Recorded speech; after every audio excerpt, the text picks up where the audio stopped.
உதயண்ணா அவர்களுடைய பிறந்தநாளை முன்னிட்டு திராவிட முன்னேற்ற கழகத்தின் கோவை மாநகர மாணவர் அணி ஒருங்கிணைப்பு நடத்துகிற இந்த அகில இந்திய மோட்டார் பந்தயம் என்பது ஒரு மரியாதைக்குரிய எங்களுடைய மேனாள் அமைச்சர் அண்ணன் செந்தில் பாலாஜி அவர்கள் வழிகாட்டுதலோடு மாணவர் அணி நடத்தியிருக்கிறது. எப்போதும் இந்தியாவிற்கு சில விஷயங்களை தமிழ்நாடு வழிகாட்டி கொண்டே இருக்கும். நீதி கட்சிகள் ஆட்சி காலத்தில் சம வாய்ப்பையும் சம உரிமைக்கும் வழிகாட்டியது, தந்தை பெரியார் காலத்தில் சுயமரியாதைக்கு வழிகாட்டியது, பேரறிஞர் அண்ணா காலத்தில் மாநில சுயாட்சி குறித்து வழிகாட்டியது, தலைவர் கலைஞர் காலத்தில் சமநல திட்டங்களுக்கு வழிகாட்டியது.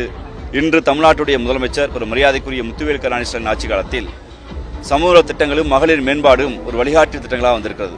அதேபோல் எங்களுடைய விளையாட்டுத்துறை அமைச்சர் அண்ணன் உதயண்ணா அவர்களுடைய இந்த விளையாட்டுத்துறை அகில இந்தியாவில் தமிழ்நாட்டில் புதிய இளைஞர்களை கண்டுபிடிப்பதற்கும் புது வகையான விளையாட்டுகளை அறிமுகப்படுத்துவதற்கும் ஒரு விளையாட்டின் தலைநகராக தமிழ்நாடு மாறியிருக்கிறது. அதனால் அவர்களுடைய பிறந்த நாளில் கோவை திராவிட முன்னேற்ற கழகத்தின் மாநகர மாணவனி சார்பாக மரியாதைக்குரிய சகோதரர்கள் சிவபிரகாஷ், பைந்தமிழ் தம்பி, இங்கே இருக்கக்கூடிய அண்ணன் அருண், அண்ணன் பாண்டி, என்னுடைய மாநில துணை செயலாளர் தம்பி விஜி கோகுல் உள்ளிட்ட தம்பி நந்து உள்ளிட்ட தம்பிகள் ஏற்பாட்டில் இருக்கக்கூடிய மோட்டார் கிளப் அவங்களுடைய ஒருங்கிணைப்பு நடத்துகிற இந்த அகில இந்திய போட்டி இன்று இப்போது முடிந்திருக்கிறது.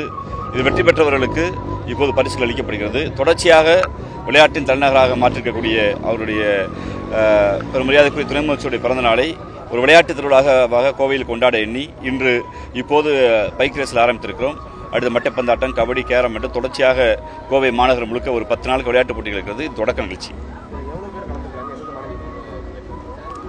இந்தியா முழுக்க இருந்து ஏறத்தாழ 9 மாநிலங்களிலிருந்து விளையாட்டு வீரர்கள் பங்கேற்றிருக்காங்க. அது இல்லாமல் ஒரு ரவுண்ட் ஃபாரினர்ஸ் ரவுண்டுன்னு சொல்லி வெளிநாட்டு வீரர்களும் பங்கேற்றிருக்காங்க. குறிப்பாக 18 ரவுண்ட் நடந்திருக்கிறது, ஜூனியர் சீனியர் என்று. சில இடங்களில் பெண்களும் பங்கேற்றிருக்காங்க. ஆர்வமாக இந்தியாவில் மோட்டார் பைக்கில் தலை சிறந்த வீரர்கள் இந்த காலையிலிருந்து விளையாடி இதில் பங்கேற்றிருக்காங்க. மொத்தம் 18 கேட்டகரிஸ் நடந்திருக்கு.